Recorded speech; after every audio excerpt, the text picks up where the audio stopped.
Já voltamos, viu só como foi rapidinho? E agora, vamos falar de café? Vamos tomar um cafezinho? Pois é, para você aí de casa que, como eu, gosta de um bom café, você tem que conhecer o café Riachuelo, viu, gente? É o puro café com grãos especiais e também selecionados das regiões do sul de Minas e também do Cerrado Mineiro.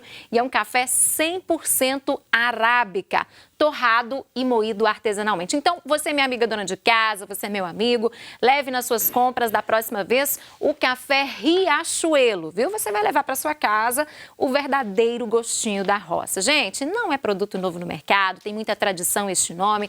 Há 57 anos já fazendo o café dos mineiros. E aí você me pergunta, Síria, onde eu posso comprar, onde eu vou encontrar o café Riachuelo moído na hora? Ali no finalzinho da Avenida Paraná, bem na virada do MOVE, entre as ruas Santa Catarina e Tupis, antiga Praça 1º de Maio, fica no centro de Belo Horizonte, viu? Um ponto de referência para você é o Mercado Central, fica bem pertinho ali do Mercado Central.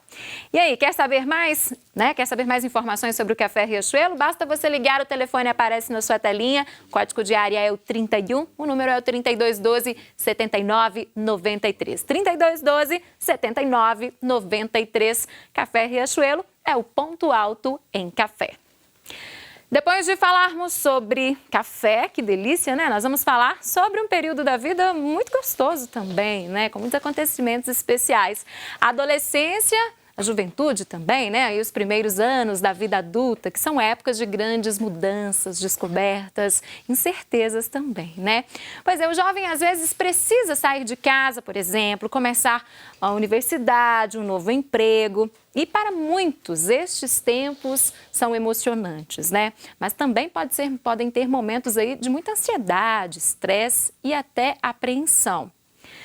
Agora, quando o estresse nesta fase torna-se grande ou quando o jovem é superestimulado com jogos de computador, bebidas, drogas e quando somado a tudo isso os pais não conversam com os filhos ou também não tentam, né, entender o que está acontecendo para ajudar, a saúde mental desses jovens pode estar em risco, viu, gente? Isso é muito sério. E é sobre este tema que nós vamos conversar agora aqui no Manhã da Piedade com a psicóloga Guadalupe Braga. Bom dia, Guadalupe, bem-vinda. Bom dia, obrigada pelo convite. É um prazer estar aqui no seu programa. Prazer é nosso em recebê-la. Pois é, e para falar de um assunto tão delicado e que às vezes as pessoas não dão a devida importância, né, Guadalupe? O que acontece nessa fase com esses adolescentes, com esses jovens? Isso, o fenômeno da adolescência, ele está sendo recentemente estudado.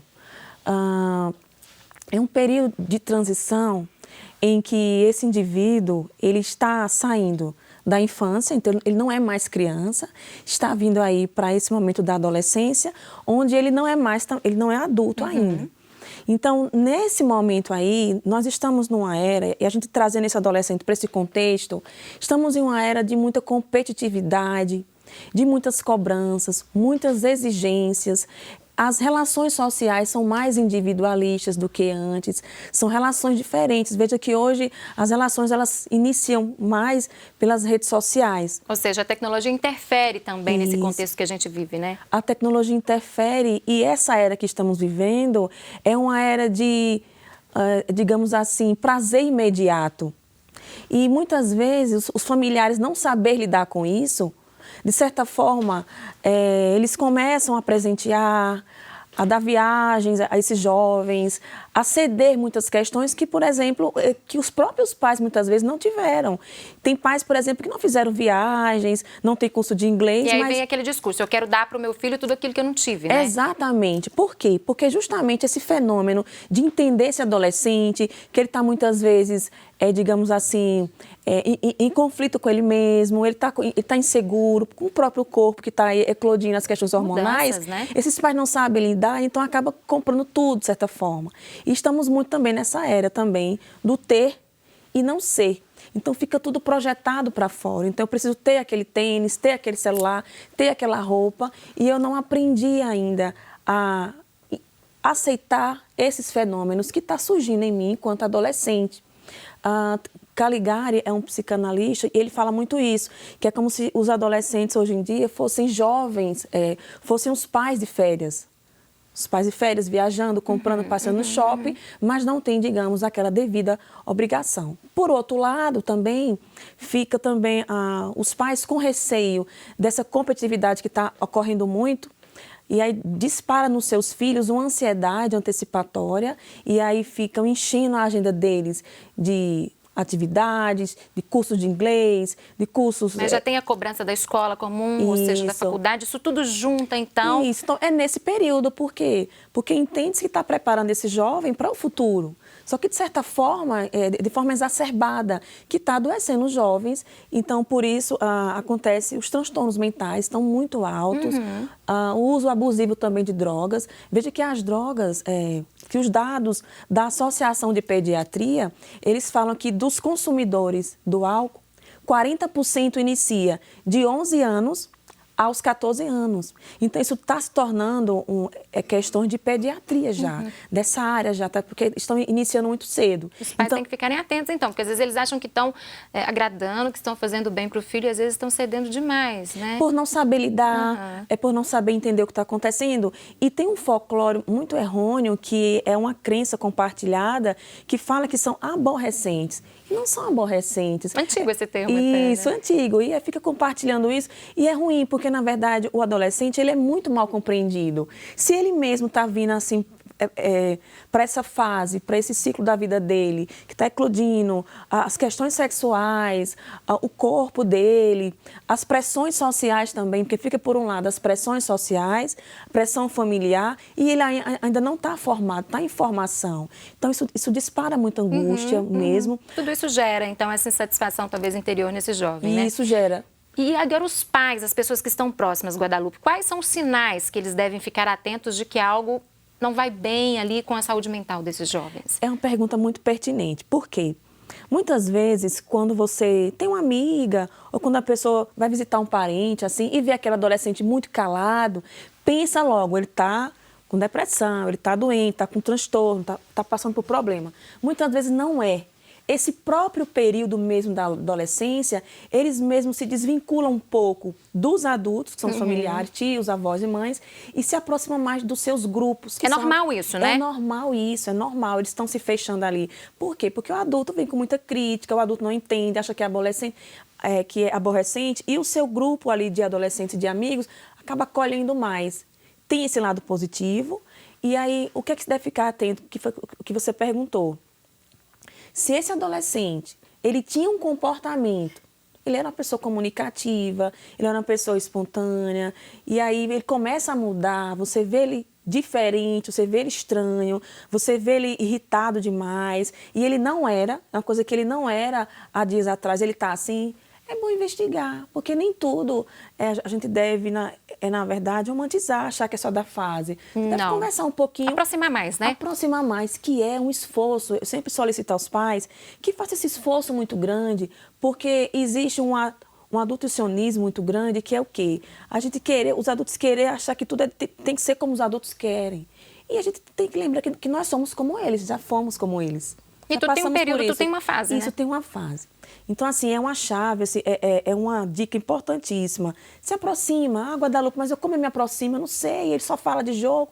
Você pode entender que jogo é aquele que ele usa, que filme ele gosta. E acompanhar isso é extremamente importante também, até questão de segurança, né? De segurança, aí você vai se aproximando dele e aí você vai fazendo o uso da linguagem dele, ao invés de só criticar.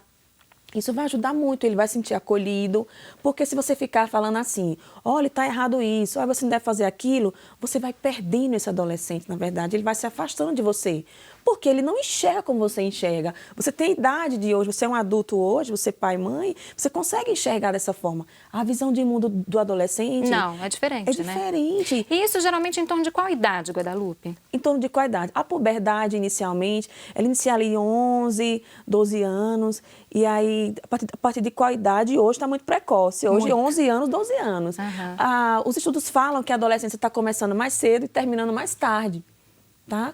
Então, assim, quando esse adolescente vem para esse contexto de hoje, Qual é o contexto de hoje? São as redes sociais. Os pais são têm que as entender mídias, também, têm né? que entender também. Então, há uma pressão dessas redes sociais com a ditadura da beleza, por exemplo, aquelas peles, aquelas sobrancelhas, aqueles cabelos, aqueles corpos magérrimos. Então, assim, tá todo mundo igual. E a escola, como que entra nisso? É importante também ter um olhar atento dos educadores, da equipe escolar, nessa parceria com os pais? A escola é extremamente importante, mas não no sentido de deixar a escola tomar a frente e resolver sozinha. Mas você já pensou se esse pai visitar a escola, conversa um pouco com aqueles professores, se esse pai, de repente, ele tenta ouvir os outros coleguinhas que estão ali participando, se esse pai se aproxima mais da realidade desse mundo desse adolescente, ele vai se sentir amado, ele vai se sentir entendido e compreendido, que tem que fazer um esforço muito grande. Não vai ser fácil. É tentar fazer um esforço, entender que é seu filho, que você vai ajudar muito mais se aproximando, conversando com a coordenadora, não no sentido de ir lá constranger o seu filho na frente da escola. Isso vai piorar muito mais a situação, vai piorar muito mais. Olha, em casa você vai ver, não sei o quê. Assim não, você vai lá, entende. Filho, o que está acontecendo? Porque sua nota está assim, você sabe que se você... Então, assim, aí vai primeiro, você vai questionar esse filho e você vai ouvi-lo. É um diálogo, né? É um diálogo que, inclusive, é o que eu sempre repito aqui, é um esforço muito grande, porque a nossa cultura não vem incentivando ao diálogo, à compreensão. A nossa cultura vem meio que de que os pais têm que impor, de que tem que ser assim dessa forma, de que ele é aborrecente, não entende nada. E aí você vai perdendo os filhos, muitas vezes, infelizmente, para o mundo das drogas. A falta desse diálogo, dessa Isso. compreensão. E dessa escuta também, porque não é só o pai falar, ele tem que ouvir muito o que está acontecendo, né? Aí, veja, esses pais vêm de uma geração que ele aprendeu que é só ele que tem que falar. Então, por isso que eu falo, é um desafio, é um esforço muito grande. Então, assim, se você fizer esse teste, você for lá, 2 dias na semana no quarto do seu filho, sabe? Perguntar que foto é essa, eu gostei dessa foto, curte lá e comenta, você vai se aproximando do mundo dele, que é diferente do seu. Pois é, olha a dica, então converse bastante com seu filho, tente entender o mundo dele, viu? Guadalupe, muito obrigada por ter vindo conversar conosco sobre um assunto tão importante, tão sério, volte mais vezes. Obrigada. Olha só, e essa entrevista com a Guadalupe, mais tarde, hoje ainda, vai estar disponível lá no nosso canal no YouTube, que aparece para você aí na telinha, viu? Nós vamos para um rápido intervalo e eu volto já.